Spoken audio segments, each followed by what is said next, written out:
Watch. Hey, James Ang here.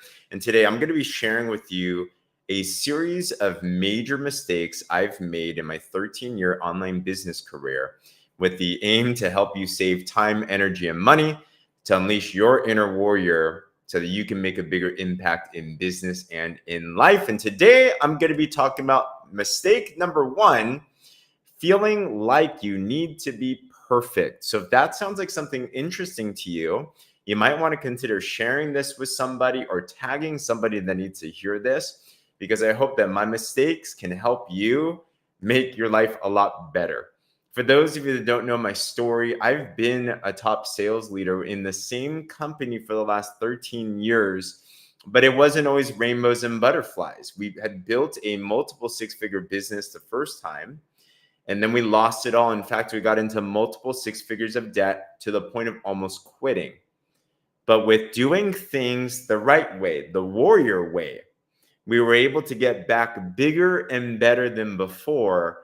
And I'd love to be able to share with you some of those details. But here's one of the biggest mistakes I see that we make in the online business realm. And I wonder if you would agree with this. Feeling can you be perfect, okay? I remember as I was growing in my entrepreneurship career, I was around a culture where we would dress up in nice suits all the time. We drive nice cars. We're always about being presentable.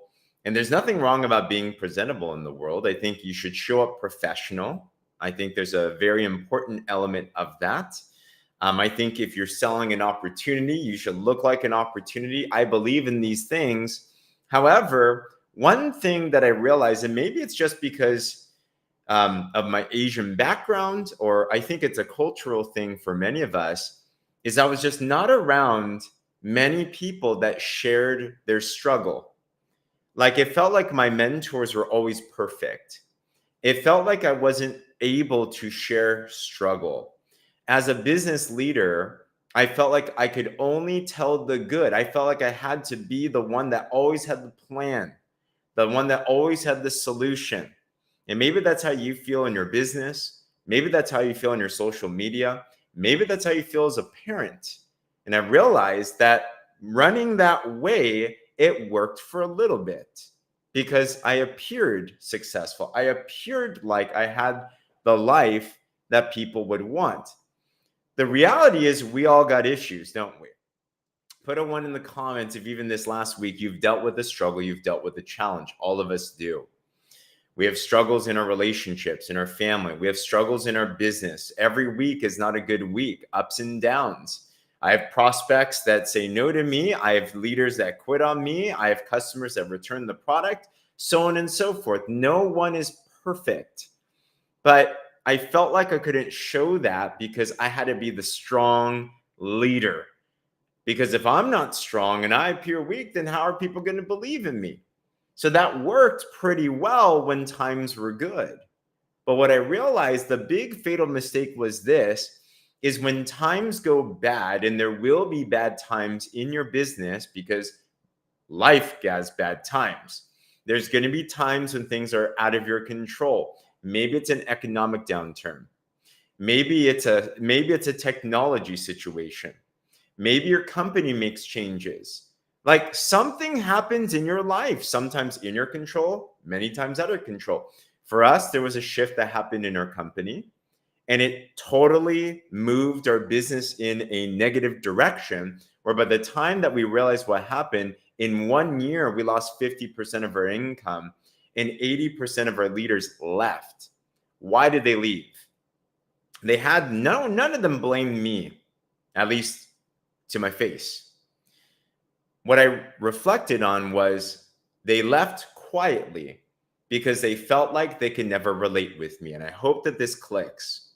If you want raving fans, if you want loyalty in your clients and in your partners, then we need to, at all times, be able to be transparent and authentic. You see, because I felt like I needed to be perfect in front of my team, they felt like I couldn't relate to their problems, so they never shared their problems with me. They felt like I wasn't an open door. They felt intimidated. I totally understand why. So when times are good, that's great. We have many things to talk about. But when times went bad and they were going through struggles, I wasn't the type of person, I wasn't the type of leader that they felt okay with entrusting their struggles with. I think they would have thought that they would have got criticized or that I wouldn't want to listen or whatever that it was. So empathy is a very big thing. So when times go bad, if you don't have this relatability with your people, what happens is even if you're doing everything perfectly, they don't blame you, but they leave quietly and they will never tell you exactly what happened. In fact, many times they blame it on themselves. Many times, I fortunately, over the years, we've actually had restoration in these relationships. A lot of these leaders that left, they felt a lot of guilt, to be honest. They felt a lot of shame. They felt like it was like because they felt it wasn't okay to not be okay. So they took it upon themselves. And when times went bad, there was just too much negative energy that it took them out. Does this click at all? I don't know if you guys have felt this way at all. It's the same thing that happens in a family when the family is super high standards and like failure is not an option. So when the family member fails, they feel like they're the black sheep and they just run away rather than confronting the issue. As leaders, as warriors, something I've realized is that it's super important to create a safe space of transparency, authenticity, where there's an open door policy that no matter what's happening, that people feel safe coming to you with their problems and challenges because they know that you got problems and challenges too. So that mistake happened. I felt like I had to be perfect. And guess what happened? Almost all my leaders left. Our income just went down and it plummeted. And I felt guilty now too, because I'm like, man, what happened? Woe is me. What's going on? You know, it's just because I had this wrong philosophy that I needed to show up and be perfect. So when I finally made the decision to come back in the game, and I'm grateful that this is helpful, when I made the decision, I was going to finally, I had to have a lot of forgiveness. I went to church. I honestly had to give it up to God because he has no condemnation, right? So I'm like, all right, I'm okay. I reflected on this and I said, the next time that I build a sales organization, I'm going to do it completely differently. I wanted to build a culture of transparency. I wanted to build a culture where people know that as a sales leader, like that doesn't mean that you need to be perfect. In fact, lean into your imperfections. I believe that some of the most powerful aspects of leadership today are vulnerability. People are tired of filtered stuff. People are tired of fake stuff, right? There's now there's AI, so you don't even know what's real. Now you can hire people to make content for you. Now, I mean, everyone can slap on a filter and make things look good. So it's like so superficial now. So if you want to stand out as a sales leader, if you want to stand out in the marketplace, if you want to have strong relationships with people, people now more than ever are starving for authenticity. They're starving for transparency. And I've realized that. So I made a decision intentionally. I said, this time around, I'm just going to be real with my challenges. I'm going to tell and share and let people in on what's happening in my life, not just in the past, but even currently as well too. And that's scary because, you know, Jim Rohn says the same wall that keeps out disappointment is also the same wall that keeps out joy. So as you share your heart, you will get hurt sometimes. As you're vulnerable, you will have people strike back in negative ways and take advantage of you sometimes or try to. But what I found is the policy of being vulnerable and transparent has built so much more of a healthy culture. It makes it so people can relate with you no matter what level of success that you're at. It makes it so people feel that they can actually come to you when they have struggle. Sales leaders, let me ask you this. Wouldn't you love it if your clients and partners came to you with their problems? Have you ever had a partner before, a teammate before, look at you, you're looking at them, you're like, man, something's not right, but I don't know what's happening. Can you just tell me what's happening? And if we haven't built that safe space of trust and transparency, don't be surprised if they're not willing to actually share. So since I've been building this, and how do you do it? Just be real with your struggle. Tell your people what you've gone through, but don't just leave it there. What I found is you don't just want to be like this soap opera. Nobody likes the person that complains all the time, do they? Can you think of somebody now? Don't name them, but do you know anybody that is always just the center of drama? Put a yes in the comments if you can think of somebody, right? We're not naming names right here, but somebody that's always the center of drama where they just want attention. That's not what we're trying to do here. We're not trying to get pity. We're just being real and transparent. So we do want to share the problem real. We do want to be transparent with what's happened. But at the same time, what you also want to do is share the route on how you're overcoming it. You want to share the different perspective. You want to teach through your struggle. For sake of example, I've recently been very, very transparent with me and my wife.